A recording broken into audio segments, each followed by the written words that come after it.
welcome to our special show where we tell you the reality of realty. Well, the real estate boom, it really started in the early 2000s and it led to many investors going for the sector.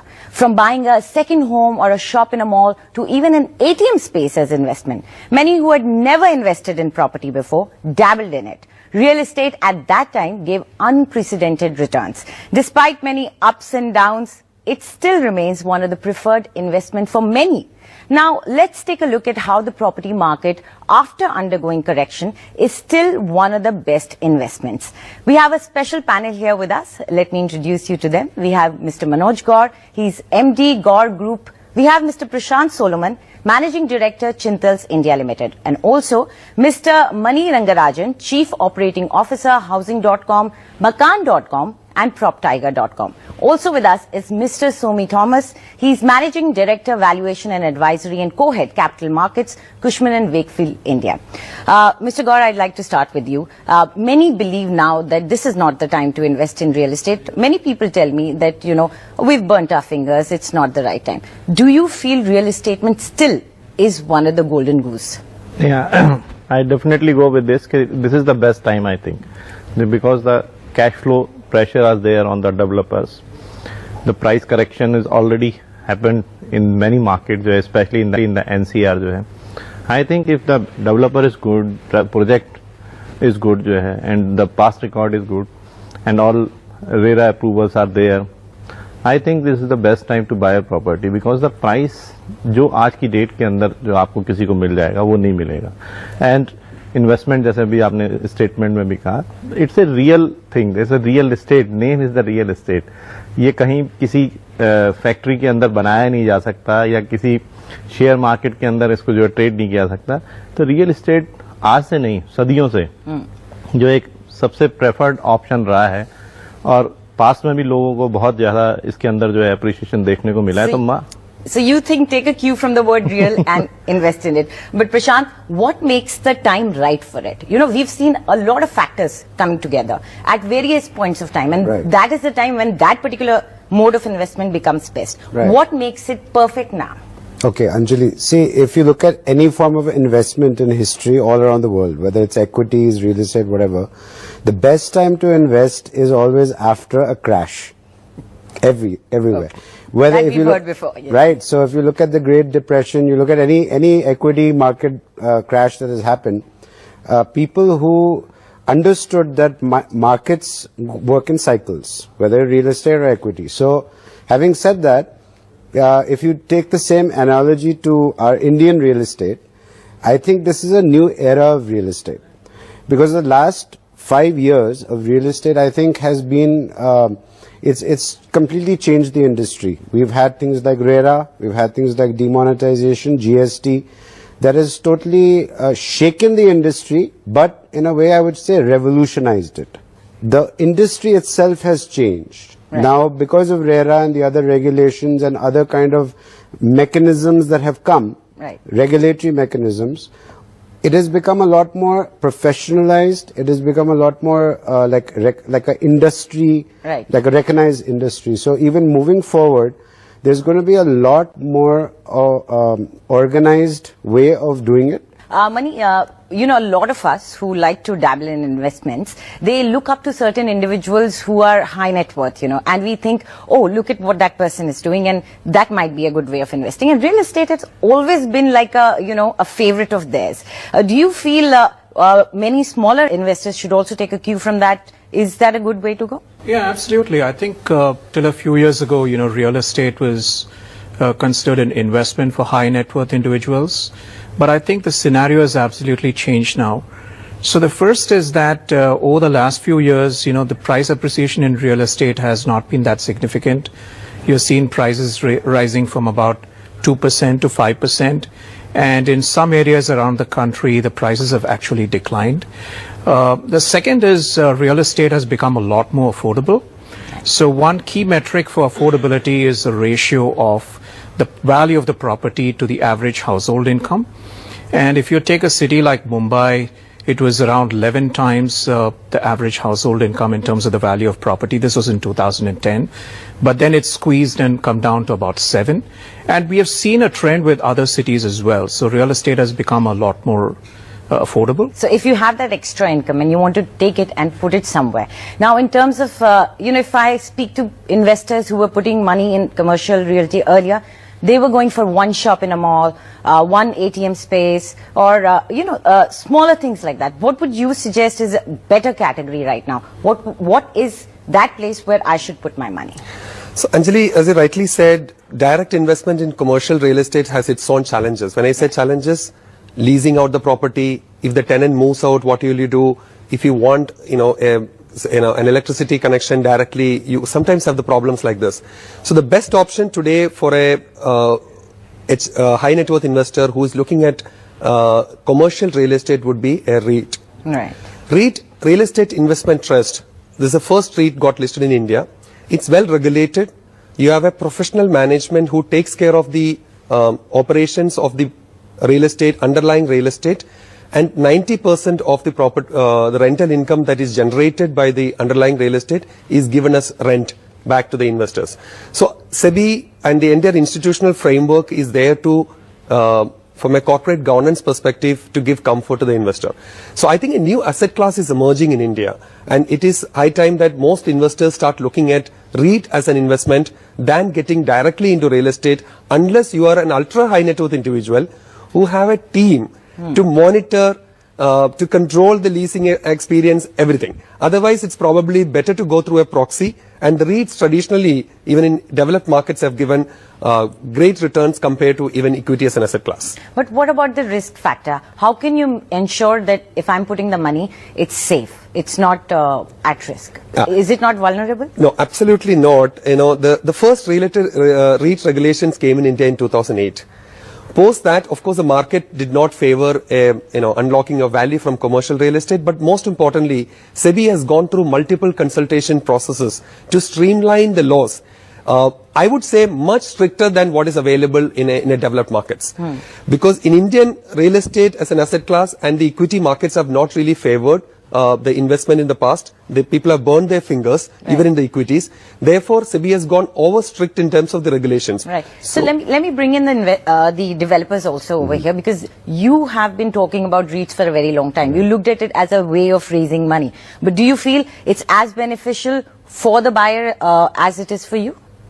Definitely जो है अभी तक I think first REIT जो है I think it will take some more time to mature this market जो है, but definitely जो small investment है, अगर किसी को जो है 5 lakhs 10 lakh invest करना है तो उसके लिए individual property को acquire करना it's quite difficult. You can't get anything in 5-10 lakhs. But I think the REIT is the जो है quite alternate model to invest the small money, और I think with the time जैसे ये grow होगा lot of other REITs and other commercial properties जो इसके अंदर आएंगी, so it will take some time, but I think this is the right You want to add way. something to it, Prashant? Yes. Yeah. So when you talk about how it will benefit investors, the amount of money needed to participate in the real estate story is much less than actually buying it. Right. So secondly, it's very very liquid. So if a investor wants to exit their investment, it's very easy, because you just sell your units on the stock market, and it benefits developers also, because it is an alternate source of So it's good for the market as well. So it's good for everybody. It's good for everybody. Right. So it's safe and it builds the confidence. That's a great thing to hear. We'll continue this conversation. It's time for a short break now.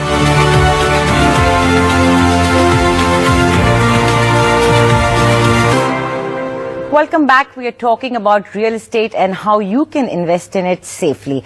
We've been talking about how REITs is a safe way of investing in commercial real estate. But if we start comparing the returns that we get out of commercial real estate and traditional investment modes, is it good enough? Now, when you take instruments such as REITs as well as residential real estate, I believe you could have pretty attractive rates of return. Going forward, I think there would be price appreciation of at least 5% in the residential real estate market, and you have rental yields of around 3 to 4%. And if you're willing to invest, rent out to like PG form or a co-living form, you could enhance rental yield to 8 or 9%. And also now the buyers can take advantage of a lot of developers who are offering interest subvention schemes. So when I look at the returns that real estate investment can provide, I don't think it's anything to sneeze at, and it's pretty comparable to other investment forms. But there was a time when people used to talk about buying one small shop or one small ATM and making like 40 times the money, and the expectations went crazy. People were expecting that every time they go to the coop, the hen would have laid a golden egg. Do you think that kind of expectations were completely unrealistic, and now what we see is the right thing, and the correction is not really dipped it too low? Absolutely, Anjali. I think what happened is that people have made a lot of money in the early 2000 when they started investing, and probably burned their fingers when they came in too late into the party. And even the ones who made money at that time, they kept reinvesting. So yes, they must have also burned their fingers. Yes, of course. Those people who have trying to resell the property just by booking, that entire chain of so the circulation has stopped. Now, what really happens is that real estate fundamentally will follow the GDP growth rate. So India went through a particular phase of GDP growth rate driven by IT, ITES and service sector contribution to the GDP increasing drastically compared to the others, and that is urban real estate. Service sector can happen only in the urban real estate, and that expands the space of urban real estate. So if you had bought a plot in Gurgaon in the early 2000s or late 90s, and you have probably made 25% CAGR even today. I mean, that's an amazing return over a 2 decades period when you're looking at it. But is that expectations reasonable in today's market? Probably not. Because the cities have expanded. You probably have multiple infrastructure initiatives that is making the city work more efficiently, like the metro transport and multiple road initiatives, etc. So I think the return expectations would be definitely lower than what they faced, but not as bad as what they got in the last 10 years. So, Mr. Gaur, let's get real about this. Are developers actually ready to give a better price? Because a lot of people say when you go down for negotiating, they are not. So is it true that are you people really sitting down and ready to negotiate now? You can just imagine last 1 year we are able to sell more than 10,000 properties. I think this one sentence gives you a lot of answers. The confidence comes into the market again. If the developer is good, the track record is good, and especially after RERA. अभी traditionally NCR के अंदर जो project जो है post RERA start हुए थे और उनकी जो प्रॉब्लम्स आई और स्पेशली कुछ बड़े बिग नेम्स के फेल होने की वजह से डेली कोई ना कोई नेगेटिव न्यूज आती है, तो कॉन्फिडेंस एंड द परसेप्शन जो है मार्केट का बहुत लो था. लेकिन अगर डेवलपर्स का ट्रैक रिकॉर्ड ठीक है, उसकी डिलीवरी ठीक है and the projects are well registered with the RERA के आने से एक नया कॉन्फिडेंस मार्केट के अंदर आया है. आई थिंक वो एक चीज को सारे सिनेरियो को जो है चेंज कर रहा है. एंड जो लोग आई थिंक एक बैरियर एक क्रिएट हो गया कि आप रियल एस्टेट कौन करेगा कौन नहीं करेगा. Expectations are very high from the developers. और एक नया ट्रेंड ये भी आया कि पहले पता ही नहीं होता था कि भाई कितने अप्रूवल्स हैं, टाइमली कंप्लीट होगा नहीं.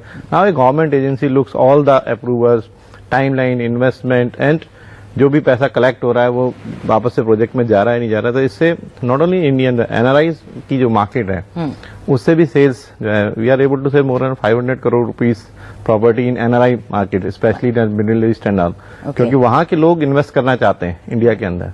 लेकिन अर्लियर यहाँ पे कुछ एवरीथिंग वाज द फेक, कुछ पता ही नहीं लगता था कि कौन. नाउ दे ऑनलाइन जाके they can able to see the RERA registered है, मेरा प्रोजेक्ट मॉनिटर हो रहा है government agency every quarter. We have to give the statement कितना मनी कलेक्ट किया, कितना प्रॉपर्टी सेल हुआ, क्या प्रोग्रेस है.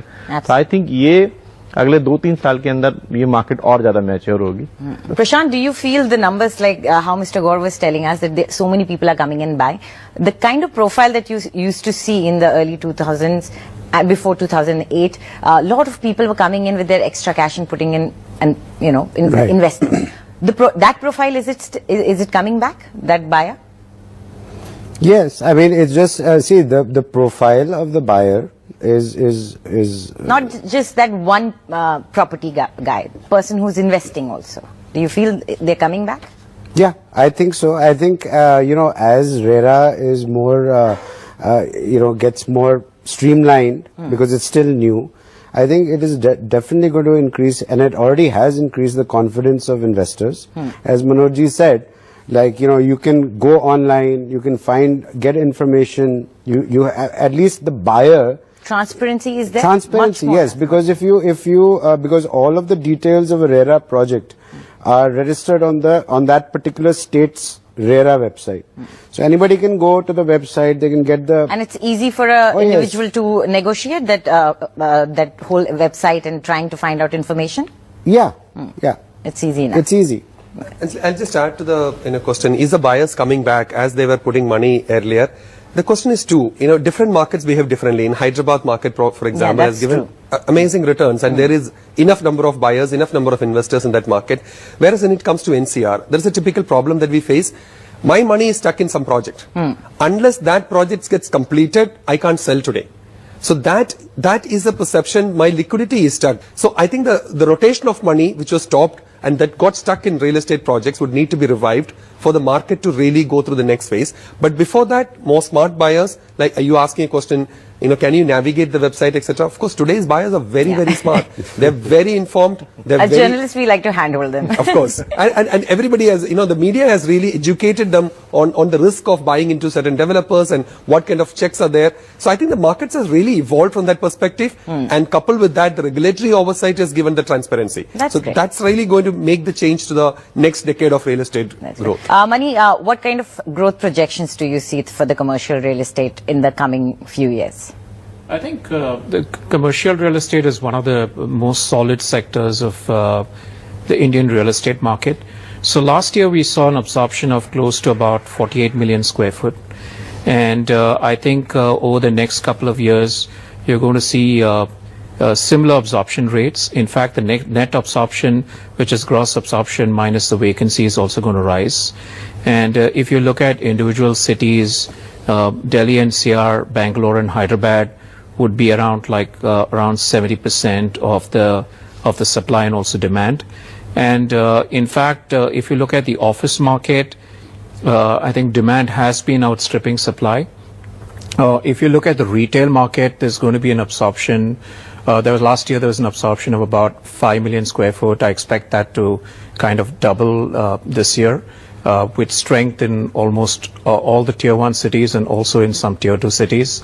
So let's not forget that India is one of the largest consumer markets globally. So that's going to help improve the demand there. And the third is when you look at logistics, absorption grew by over 40% last year, and that's going to continue. So in short, I think it's a very, very healthy state of affairs so far as commercial real estate is concerned.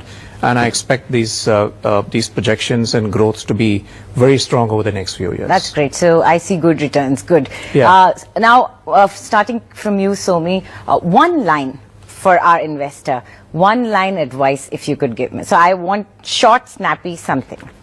I think commercial real estate, especially REIT, is one of the best options for HNIs today to consider. It would give a range of 12 to 15% annualized returns. Okay.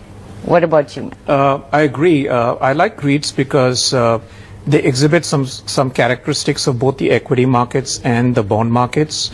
So you get rental income as well as capital appreciation. Yeah, this is the best time to invest, in my opinion. REITs or traditional property, it's up to you. But the time is now. And you don't have to worry, because now there are a lot more things in place that will make your money safe. Mr. Gaur. I think it's the last chance. Otherwise, after that, a lot of developers are leaving this, and only very few are there. And by these RERA and all, the price definitely will go up. Yeah, when there's less competition, there's always... Due to the cash flow, market is time बहुत ही low उसके price के रहे. I think अभी भी जो लोग invest नहीं करेंगे उनको दोबारा chance And if I may say, if there is less competition, there is always possibility of cartelization, so it's better to invest right now. Well, with that quip, I'm going to wrap right now, but I would just say that don't sit on the fence. Take the leap now, because you have an extra cushion now. There is safety. There are safeguards. So take that leap. Thank you.